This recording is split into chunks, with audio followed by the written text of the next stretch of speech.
바로 민선교육. 서울여대에 재학 중인 학생이라면 누구나 필수로 수강해야 하는 교양 필수 과목입니다. 하지만 바로 민선교육에 대한 학우들의 불만의 목소리가 나오고 있는데요. 학교 측은 학우들의 목소리를 듣고 있을까요? 경비원분들이 차량을 향해 인사하는 것을 목격한 적이 있으신가요? 청소 근로자분들의 휴게 공간을 본 적이 있으신가요? 학교를 위해, 학생을 위해 힘써주시는 근로자분들의 대우에 대한 의문이 끊임없이 제기되어 오는데요. 학교 측의 입장을 들어볼 기회가 없었기에 오해하고 있던 부분은 존재하지 않는 걸까요? 이러한 궁금증을 풀어나가 보고자 합니다. 바로 민선교육.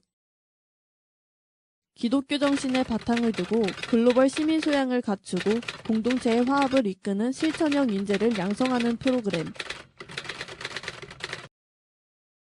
학우들은 바로 민선교육이 새내기의 첫 대학생활 적응에 도움이 된다고 말한다. 대학 첫 학기에 동기들과 함께 지내며 대학생활에 대한 여러 감정을 공유하며 서로를 알아갈 수 있다는 것이다. 또한 바로 민선교육은 타 대학과 차별화될 수 있는 프로그램이란 강점을 가지고 있다. 합숙을 통한 인성교육 프로그램은 타 학교에서 쉽게 발견할 수 없는 프로그램이기 때문에 차별화될 수 있다고 생각하는 학우들도 많다. 바로 민선교육은 단연간 여러 차례 개선이 이루어지고 있다. 초기에 바로 민선교육은 1년 동안 합숙이 이루어졌지만 현재는 3주로 이루어진다. 몇 년 전만 해도 바로 민선교육에서 이루어지는 모닝스웰 수업은 합숙 기간 동안 매일 이루어졌다. 하지만 현재 모닝스웰은 일주일에 한 번의 수업 방식으로 개선됐다. 또한 바룸1과 바룸2도 모두 등급으로 성적을 평가했지만 현재는 패스페일로 성적을 나누는 것으로 개선됐다. 하지만 바로 민선교육은 교양 필수 과목으로 이수하지 않으면 졸업이 불가능한 과목이다. 1학년 때 수강하는 바로 민선교육 1은 3주, 2학년 때 수강하는 바룸2는 2주 동안 합숙을 해야 하며 바룸3는 한 학기 내내 팀 프로젝트를 수행해야 한다. 1학년과 2학년 때는 패스와 페일, 3학년 때는 성과에 따라 성적을 나눈다. 이는 인성교육이라는 수업의 목적과는 맞지 않게 인성에 점수를 매기는 것이란 의견도 있다. 또한 바로 민선교육관 내에선 수면바지 슬리퍼를 착용해선 안 되며 조리된 음식과 주류를 섭취해선 안 된다. 음주를 하고 바로 민선교육관에 들어오는 것도 금지하고 있으며 흡연과 담배 소지 또한 불가능하다. 이렇게 바로 민선교육은 수업이라는 근거를 들며 인권을 침해하고 있단 학우들의 목소리가 지속적으로 나온다. 포털 사이트에 고환경을 검색하면 가장 첫 줄에 나오는 그녀에 대한 정의는 친일파이다. 그녀의 생애활동은 일제강점화 반민족 행위 진상규명에 관한 특별법에 해당하는 친일 반민족 행위로 규정되어 있다. 하지만 바로 민선교육 명칭 자체에는 친일파의 호인 바룸이 사용되고 있다. 이에 대해 바룸이라는 명칭만이라도 바꿔달란 재학생들의 목소리가 높아지고 있다. 무엇보다 바로 민선교육관에 들어서자마자 보이는 고환경의 대형인물 액자는 마치 북한의 우상숭배 모습이 떠오른다며 학생들의 불만의 목소리가 높아지고 있다.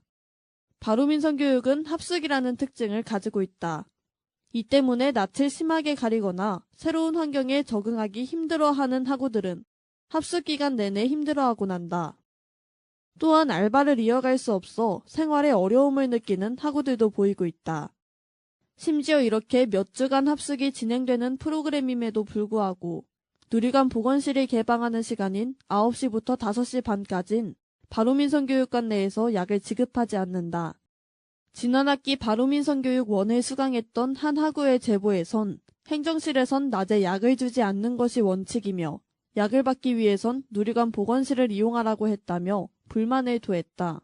제보를 해준 학우는 발에 부상을 입었지만 응급처치도 해주지 않고 거리가 먼 누리관을 가야 하는 것은 비효율적이며 융통성 없는 규칙이라고 의견을 내비쳤다.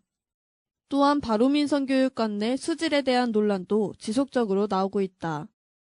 수도에서 녹물이 나왔다는 목격담, 샤워 후 피부가 뒤집어지고 아토피가 심해졌다는 주장. 이를 보아 바로 민선교육관의 수질을 의심해 볼 필요가 있다. 지난 23일 비상대책위원회는 학생처와의 간담회를 진행했다. 그중 바로 민선교육에 대한 담론도 진행되었는데 학교 측은 빠른 시간 내에 변화의 방향을 잡으려고 노력하고 있단 긍정적이면서도 애매한 답을 내놓았다. 바로민선 교육에 대한 더 자세한 이야기를 듣기 위해 바로민선 교육 측에 인터뷰 요청을 했지만 바쁘다는 이유를 들며 인터뷰를 거부했다. 또한 바로민선 교육이 학우들에게 부정적으로 비춰질까봐 바로민선 교육관 내의 촬영 역시 거부했다. 바로민선 교육은 여성 지도자를 양성하는 것에 목적을 두고 있습니다. 학생들의 적극적인 의견 표출로 이뤄지는 수업인 만큼 학생들의 입장이 중요해 보입니다. 하지만 학교 측에선 정확한 대책이 아닌 애매한 답변과 함께 피하는 입장을 취하고 있는데요. 학교 측에서 학생들의 입장을 수렴하고 학생들도 학교 측의 입장에 귀를 기울이며 서로 절충해 나가는 것이 앞으로 중요한 척도가 될 것 같습니다. 현재 서울여자대학교에서 근로하고 계시는 청소 근로자분들의 수는 55명. 구역별로 전담 인력이 배치되어 있으며 각 건물의 크기에 따라 청소 근로자분들의 수가 다르게 배치되어 있다.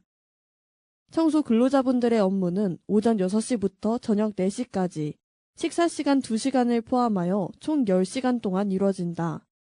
청소 근로자분들의 소정 근로시간은 209시간, 임금은 올해 9월경 830원이 인상되어 시급 7,780원을 받고 있다. 현재 2017년 11월 기준 최저시급은 6,470원이므로 청소 근로자분들은 최저시급보다 약 27만원 정도 더 받고 있다. 익명 커뮤니티 사이트 에브리타임에선 청소 근로자분들이 화장실 탕비실에서 휴식을 취하고 계셨다는 목격담이 올라오며 휴식 문제에 대해 문제를 느끼는 학우들이 있었다. 청소 근로자에게 주어진 휴게 공간은 50주년 기념관 6층, 조형예술관 4층, 국제생활관 2층, 중앙도서관 지하, 샬롬하우스, 바로민선교육관, 평생교육관에 마련돼 있다. 인문사회관, 기독교교육관, 제1, 2과학관 구역의 청소노동자들은 담당 건물에 휴게실이 없어 도서관 담당자와 함께 도서관 지하 휴게실을 이용한다. 이에 도서관 담당 외의 청소 근로자들은 이동에 불편함을 호소하기도 했다. 이렇게 탕비실 외에 휴게실이 마련되어 있지만 아침 식사와 점심 식사를 제외한 근무 시간에는 휴게실을 따로 이용할 수 없다. 휴식 시간은 9시부터 10시에 아침 식사, 12시부터 1시까지 점심 식사로 총 2시간이다. 이 2시간을 제외하곤 공식적으로 휴게실을 이용할 수 있는 시간은 없다. 때문에 근무 시간인 8시간 중 3분, 5분 정도의 짧은 휴식을 취하기 위해선 화장실에 마련된 탕비실이나 사람들의 눈에 잘 닿지 않는 건물의 지하를 휴게 공간으로 삼을 수밖에 없다. 서울여대에서는 우리 청소 근로자분들한테 대우를 양호하게 잘 해준다고 저는 판단합니다. 왜냐하면 노조파업이나 이런 거 없이 시급 인상이 다 됐고요. 딴 데처럼 진통을 많이 겪지도 않았었고, 또 저희가 대화 나누는 데 있어서도 굉장히 좀 협조적인 분위기고, 근로자들하고도 대화가 좀 되고 있는 분위기로 알고 있어요. 여기는 지금 현장 대리인으로 소장이 와 계세요. 원천 이제 계약 주체가 저희 일반 근로자한테 막 이제 업무 지시를 내릴 수는 없게 돼 있어요. 그런 좀 불법 파견의 그런 위험성도 있는 부분이고, 근데 근로자들은 저희 소장에 대한 통제를 기본적으로 하시고 업무 지시나 이런 대화를 많이 나누시는 분이 있고요. 또 본사에서도 이제 본사 담당 관리 부장이 한 친구 관리과장이 있고요. 이제 노무관리 하다 보니까 이제 관리사로 있는 부분이고, 또 여기 근로자들이 노조가 결성이 되어 있어요. 노조가 3군데나 있어요. 그래서 필요한 내용이 있으면 공문을 통해서도 연락이 되고, 또는 그런 것도 대화는 되고요. 그런 거는 상식적인 내용에 있어서는 업무적인 것 있어서는 대화하면 대화죠. 꺼리기도 없고, 대화는 나누고 있습니다. 지금 여기서 현장 근로자분들이 회사하고 대화 안 타고 우리하고 일방되게 하는 거는 의견은 없는 걸로 알고 있어요. 청소 근로자에 이어 학우들이 우려의 목소리를 냈던 문제는 경비원분들의 문제였다. 매일 아침 경비원분들이 차량에 인사를 하는 것이 자주 목격되었다는 것이다. 또한 경비 인력이 부족하다는 문제점 역시 학우들의 불만의 목소리를 높이고 있다. 오전 8시경 경비원분들의 인사에 관한 제보를 받고 취재를 나갔을 때 인문사회관 앞에서 학우들의 통행에 도움을 주고 계시던 경비원 한 분을 볼 수 있었다. 경비원분은 학우들에게 인사를 해주시며 동시에 특정한 차량에 인사를 하고 계셨다. 이에 우리는 사실 여부를 더 정확하게 확인하기 위해 경비원분들이 속해 계시는 총무인사팀에게 인사에 대한 질문을 보냈다. 총무인사팀은 경비원분들이 차량에 인사를 하는 것이 사실이라고 전했다. 오래전부터 거수 경례를 하던 것이 시대적으로 적절하지 못하다는 판단으로 작년부턴 묵례로 바꾸라고 권고드린 바 있단 것이 학교 측의 입장이었다. 또한 딱히 인사를 하는 정해진 대상이 없으며 학교 측에선 대상에 대해 명시하지 않았다고 했다. 이에 개선될 필요가 있다고 느끼시는지에 대한 질문에는 개선될 필요가 있다고 생각하여 현장 대원들의 의견 수렴 중에 있단 답변을 내놓았다. 부족한 경비 인력 문제에 대해 조사하기 위해 우리는 건물마다 경비 인원이 얼마나 배치되어 있는지 알아봤다.